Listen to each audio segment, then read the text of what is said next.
महिला को पता चला कि उसका बेटा स्कूल बंक करके पूल खेलने गया था। वह तुरंत आगे बढ़कर उसे डांटने लगी, लेकिन उसके बेटे ने कहा कि वह उसे नहीं जानता। लेकिन उसके बेटे जब उसने आईने में अपना जवान चेहरा देखा, तब महिला को एहसास हुआ कि वह 18 साल की उम्र में दोबारा जन्म ले चुकी है। उसके बेटे ने उसकी हरकत को गलत समझ लिया और घमंड से कहा कि वह उसका बॉयफ्रेंड बन सकता है। ये सुनकर महिला को गुस्सा आ गया और उसने वहीं पर उसे कई थप्पड़ जड़ दिए। फिर वह उसे घसीटते हुए स्कूल के गेट तक ले गई और कहा कि वह अंदर जाकर ठीक से क्लास अटेंड करे। लड़के को लगा कि वह उसकी मां की सेक्रेटरी है, इसलिए उसे मजबूरी में आज्ञाकारी बनकर स्कूल के अंदर जाना पड़ा। महिला ने बाहर निकलते ही सबसे पहला काम यह किया कि उसने अपनी कंपनी बेच दी और सारे पैसों से घर खरीद ली। अपनी पिछली जिंदगी में उसका बेटा एक ऐसी लड़की के प्यार में पड़ गया था जिसने उसे धोखा देकर उसकी सारी दौलत हड़प ली थी, जिससे उसकी कंपनी दिवालिया हो गई थी। इस बार उसने तय किया कि वह अपने बेटे को चाहे जैसे भी हो ठीक से अनुशासन सिखाएगी। उसी समय उसके बेटे का फोन आया और उसने उसे पैसे मांगे। महिला ने तुरंत फोन काट दिया। वह घर लौट आई, लेकिन ज्यादा देर नहीं हुई थी कि उसे अपने बेटे की आवाज सुनाई दी। वह जल्दी से छिप गई। उसका बेटा अपने दोस्त से फोन पर बात कर रहा था और कह रहा था कि वह किसी तरह पैसे का इंतजाम कर लेगा। महिला बहुत गुस्से में आ गई। उसे बिल्कुल उम्मीद नहीं थी कि उसका बेटा चुपके से परिवार की पुरानी एंटीक चीज बेचने की कोशिश करेगा। उसने तुरंत टेबल पर रखा फेदर डस्टर उठा लिया, लेकिन तभी उसने असली वजह सुन ली कि उसका बेटा पैसे क्यों चाहता था। दरअसल उसके दोस्त की मां बीमार थी और वह अपने दोस्त की मदद करने की कोशिश कर रहा था। ये सुनकर महिला थोड़ी भावुक हो गई और उसके हाथ से फेदर डस्टर गिर गया। लड़का चौंक गया और उसने पूछा कि वह उसके घर में क्यों है। महिला ने जवाब दिया, क्योंकि मैं तुम्हारी मां हूं। फिर उसने अपने बेटे को बताया कि उसका पुनर्जन्म हुआ है और वह फिर से 18 साल की हो गई है। जब बेटे को यकीन नहीं हुआ तो महिला ने अपनी जवानी की तस्वीरों से भरा एक एल्बम निकालकर उसे दिखाया। तभी जाकर लड़के को विश्वास हुआ कि वह सच में उसकी मां है। महिला ने कहा कि उसने हमेशा कड़ी मेहनत की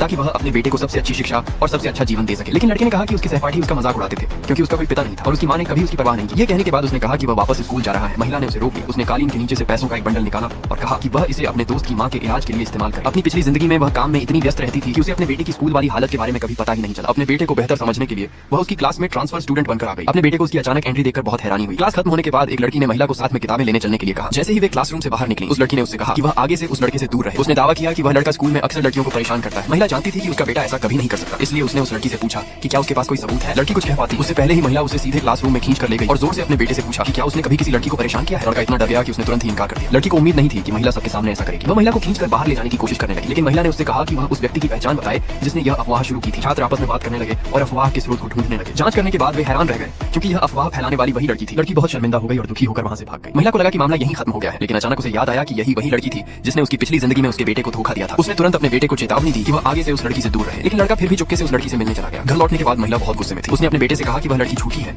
और उनकी पिछली जिंदगी में जब वे दोनों साथ थे तब उस लड़की ने उसे धोखा देकर उसका सारा पैसा हड़प लिया था। लेकिन उसका बेटा उत्साहित होकर बोला, मैं उसके साथ था, उसे मैं पसंद हूं। ये सुनकर महिला पूरी तरह निरुत्तर हो गई और उसे लगा कि उसका बेटा सच में अब भी समझ से परे है।